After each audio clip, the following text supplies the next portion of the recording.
अस्सलाम वालेकुम everyone, welcome to my channel. आज मैं आपके साथ एक बहुत ही एनर्जेटिक और नायाब ड्रिंक की रेसिपी शेयर करने वाली हूँ। गर्मियों के मौसम में ये ड्रिंक किसी नेमत से कम नहीं है, क्योंकि ये मैदे में मौजूद हर किस्म की गर्मी को मुकम्मल तौर पर ख़त्म कर देता है। चलिए जी अपनी रेसिपी का आगाज़ करते हैं। सबसे पहले मैंने 200 ग्राम इमली ली है और 200 ग्राम ही मैंने आलू बुखारा लिया है। इन दोनों को अच्छे तरीके से वॉश करके मैंने भिगो दिया है। मैंने इमली और आलू बुखारे को ओवरनाइट के लिए भिगोया है। ओवरनाइट भिगोने का फ़ायदा ये होता है कि जो पल्प है वो आसानी से अलग हो जाती है, जिससे आलू बुखारे का शरबत बनाना बहुत ज़्यादा आसान हो जाता है। इसलिए मैं इसे ओवरनाइट तक भिगो के रखूँगी और इसके बाद मैं इसका शरबत बनाऊँगी।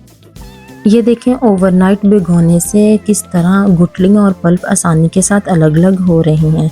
इस तरह अगर ये आसानी से अलग अलग हो जाएं तो इनका शरबत बनाना बहुत आसान हो जाता है। मैं अब हाथों की मदद से इसको अच्छे तरीके से मस लूँगी और इन्हें बिल्कुल इनका गुद्दा बना लूँगी। जब इनका गुद्दा बन जाएगा तो फिर मैं इनको एक ब्लेंडर की मदद से अच्छे तरीके से ब्लेंड कर लूँगी। ब्लेंड करने के लिए मैंने गुठलियाँ जो हैं वो अलग नहीं की, बल्कि इसमें थोड़ा सा पानी ऐड किया और इस सारे टेक्सचर को अच्छे तरीके से ब्लेंड कर लिया है। ब्लेंड करने से फ़ायदा ये होता है जो गुठलियाँ होती हैं वो अलग हो जाती हैं और सारा टेक्सचर जो होता है वो अलग हो जाता है। अब मैं हाथों की मदद से सारी गुठलियों को बाहर निकाल लूँगी। ये देखें सारी गुठलियाँ आसानी के साथ अलग हो गई हैं। इन्हें मैं अलग निकाल कर दोबारा इसमें थोड़ा सा पानी डालूँगी और इन्हें ब्लेंड कर लूँगी।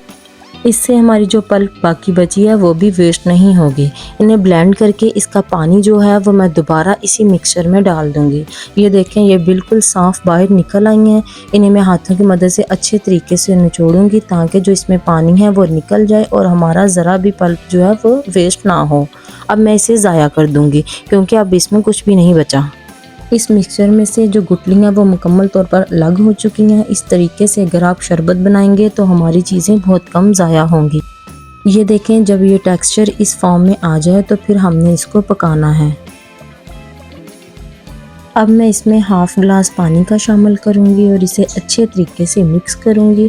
मिक्स करने के बाद मैं इसको पकने के लिए रख दूँगी। इसे तकरीबन मैंने 15 से 20 मिनट तक पकाना है। इसी दौरान ये थिक भी हो जाएगा और मुकम्मल तौर पर तैयार भी हो जाएगा।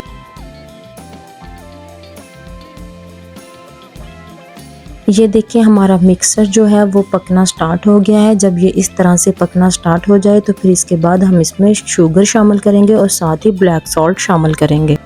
शुगर की क्वांटिटी हमने ज़्यादा रखनी है। पहले आप कम शुगर शामिल करें, उसके बाद आप इसका टेस्ट चेक करके इसमें दोबारा शुगर शामिल करें, क्योंकि शरबत में हमने शुगर शामिल नहीं करनी होती। जितनी भी शुगर है वो हमने इस पेस्ट में ही शामिल करनी होती है। शुगर की क्वांटिटी भी ज़्यादा रखें और सॉल्ट की भी क्वांटिटी ज़्यादा रखें। जब आपको लगे कि शुगर जो है वो भी अच्छे तरीके से मिक्स हो चुकी है और जो सॉल्ट है वो भी अच्छे तरीके से मिक्स हो चुका है, तो इसके बाद आप एक छलनी की मदद से जो इसमें मज़ीद मवाद कोई बाकी रह गया वो एक छलनी की मदद से अच्छे तरीके से छान के बाहर निकाल लें।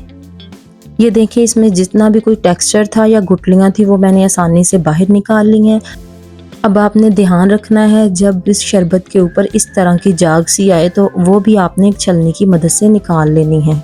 अगर आप इस तरीके से शरबत तैयार करेंगे तो ये बनाना भी बहुत ज़्यादा आसान है और टाइम भी बहुत कम लगेगा, क्योंकि आप साथ साथ इसे पकाते जाएंगे और साथ साथ जो इसमें चीज़ें हैं वो भी आप निकालते जाएंगे। इस तरह आपका टाइम बहुत ज़्यादा बच जाएगा। ये देखिए हमारा तकरीबन इमली और आलू बुखारे का शरबत पककर तैयार हो चुका है। अब मैं फ्लेम को कर दूंगी ऑफ और इसे ठंडा होने के लिए रख दूंगी। अभी ये बहुत ज़्यादा थिक नहीं है, लेकिन जैसे जैसे ये ठंडा होता जाएगा इसकी थिकनेस जो है वो बढ़ती जाएगी। जब ये मुकम्मल तौर पर ठंडा हो जाए तो आप एक शीशे के जार में इसे बंद करके फ्रीज़र में फ्रीज़ कर दें।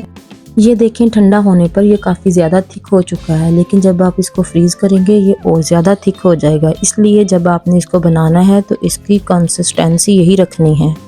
इसको बनाने का तरीका ये है कि आप एक ग्लास में आइस क्यूब्स डालें और इसमें 1 चम्मच इस शरबत का डालें।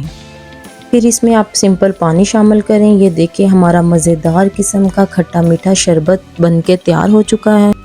गर्मियों के मौसम में इमली आलू बुखारे का शरबत किसी नेमत से कम नहीं है। आप भी ज़रूर ट्राई कीजिएगा, आपका भी बहुत ज़्यादा अच्छा बनेगा।